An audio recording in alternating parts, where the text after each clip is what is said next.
दुनिया के जो आदिवासी हैं, जो इंडिजिनियस पीपल हैं, जिसको यूएन ने इंडिजिनियस माना, 40 करोड़ से ज़्यादा आबादी है 70 से ज़्यादा देशों में, on the basis of culture and geography. तो उनको मैं आज 9 अगस्त की international day of world indigenous people यानी विश्व आदिवासी दिवस की जो है, मूल निवासी दिवस की जो है वो बधाई देता हूँ। और देखिए, ये जो एक इशू है ट्राइबल राइट्स के सेटलमेंट का, तो ट्राइबल राइट्स के सेटलमेंट का इशू तो वैसा देखा जाए तो कनाडा के कॉन्स्टिट्यूशन में 1763 से रॉयल प्रोक्लेमेशन से शुरू होता है। उसके बाद हमारे देश में विल्किंसन रूल्स जो है, जो झारखंड में हुई, उसका भी 1831 का जो चार्टर एक्ट है उसमें उसका उल्लेख मिलता है। फिर ट्रीटी ऑफ वाइटांगी न्यूजीलैंड में जो माओरीज के साथ हुई ब्रिटिशर्स की 1840 में उसमें मिलता है। उसके बाद भारत में शेड्यूल्ड डिस्ट्रिक्ट्स एक्ट 1874 जो ब्रिटिश गवर्नमेंट ने सबसे पहले बनाया। ट्राइबल्स की सूची ब्रिटिश गवर्नमेंट ने बनाई, गवर्नमेंट ऑफ इंडिया एक्ट 1935 में। और आप देखेंगे तो भारत के कई, जैसे वुड्स डिस्पैच 1854 है, या एजुकेशन कमीशन है 1882 का, जिसको हंटर कमीशन कहा जाता है। उसके बाद में साइमन कमीशन है 1928, स्टार्ट कमेटी है। और इसके साथ कई जो लॉज है, जैसे बिहार का जो है वो एबॉरिजिनल जो है वो रियात जो है land restoration act 1947, I feel act 11 of 1948 of Bihar, ये भी जो है इसमें भी मिलता है। फिर संथाल परगना एक्ट में भी एबॉरिजिनल का संदर्भ मिलता है। लेकिन भारत के संविधान में जब जयपाल सिंह मुंडा इस बात को कह रहे थे कि आदिवासियों को एबॉरिजिनल ट्राइब लिखना चाहिए, उस समय संविधान बनाने वाले जिनके हाथ में कलम थी उन्होंने उनके साथ न्याय नहीं किया, देश के आदिवासियों के साथ। ये पहली बात है। दूसरी बात, हमने जो यूएन चार्टर को साइन किया 1945 में, फिर UN declaration of human rights को साइन किया 10 दिसंबर 1948 के। उसके बाद में international bill of human rights 1966 के उन्हें साइन किया। 1959 में जो 107 जो कन्वेंशन है, जो पहला ट्राइबल्स लोगों का कन्वेंशन है, उसको साइन किया। लेकिन 1989 में जो 169 कन्वेंशन है उसको साइन नहीं किया। फिर universal declaration of rights of indigenous people 2007 को साइन किया।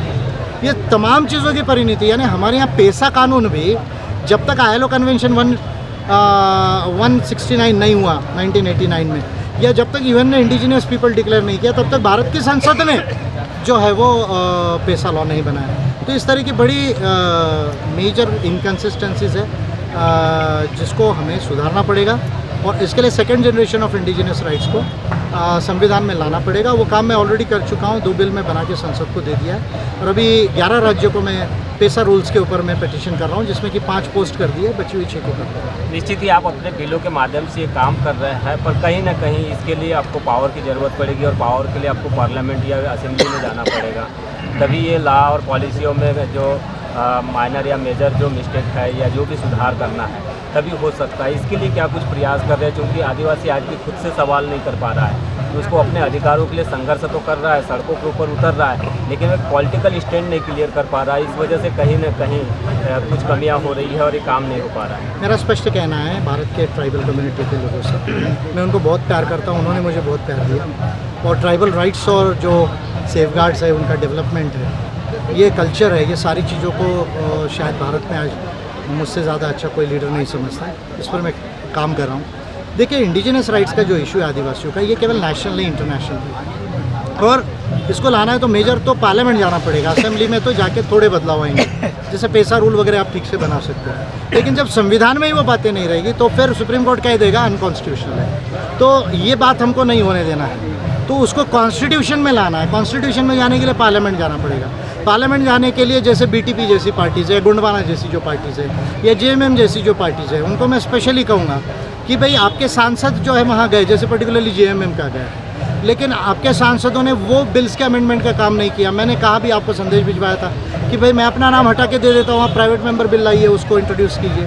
तो मैं ये तमाम पार्टी से कहूँगा कि भाई आप अगर अपनी पार्टी रखना चाहते तो कोई दिक्कत नहीं, पर API मेन पार्टी रहे, उससे ज़्यादा से ज़्यादा लोग जीत कर जाए। और आप अगर चाहे तो अलायंस भी कर सकते हैं API के साथ में। और 2024 में मैं अगर साथ में चले जाता हूँ तो ऐसा मान लीजिए कि जो 70 सालों में नहीं हुआ उसकी शुरुआत आप 7 महीने में देखना शुरू कर देंगे देश के। बड़ा महत्वपूर्ण सवाल आपने उठाया कि अलायंस की भी एक ज़रूरत है पार्टियों को, और अलायंस होना चाहिए। ट्राइबल पार्टियों का आपने संदर्भ दिया।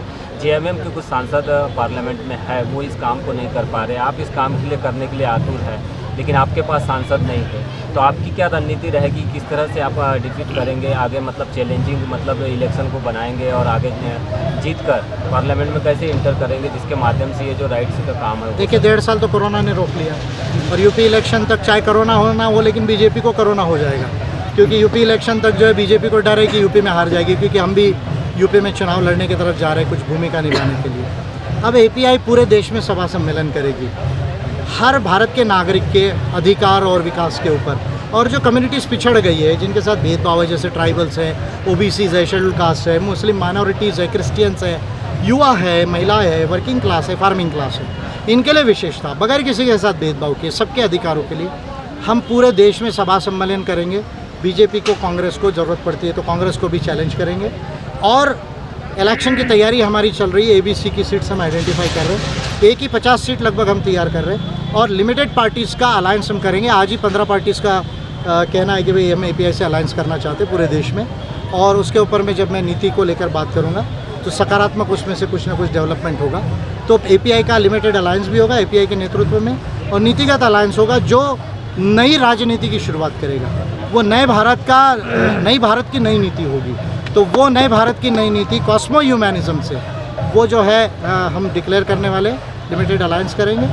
और बीजेपी का तो कोई लीडर मुझसे कॉम्पीट कर ही नहीं सकता। मैं तो कह रहा हूँ मैं 24 में चुनाव लड़ रहा हूँ, आप चाहो तो मेरे अगेंस्ट में उतार लो जिसको भी उतारना है। तो मैं अपनी कॉन्स्टिट्यूएंसी सेलेक्ट कर लेता हूँ, आप अपने लीडर को उतार लीजिए और जनता को एक ही बार देख लेने दीजिए कि भारत का सबसे विद्वान लीडर कौन है और कौन इस देश को जो है वो महान गोंडवाना बना सकता है, एक महान वैज्ञानिक और विकसित और मानवतावादी भारत बना सकता है। लेकिन आज इतना बड़ा दिन जिसमें करोड़ों आदिवासी इस दिन को मना रहे, लेकिन एक छोटा सा ट्वीट भी नहीं किया उन्होंने, बधाई तक नहीं दी। क्या किस रूप में? अगर भारत के 11 करोड़ आदिवासियों की याद नरेंद्र मोदी को नहीं है, अगर दुनिया के 45 करोड़ आदिवासियों की 70 देशों से ज़्यादा जो आदिवासी है उनकी याद अगर नरेंद्र मोदी को नहीं आती है, यदि second generation of indigenous rights, human rights, ये वर्ड नरेंद्र मोदी के अगर मुंह पर नहीं आता है तो मैं कहूँगा ये सबसे बड़ा झूठा और धूर्त इंसान है।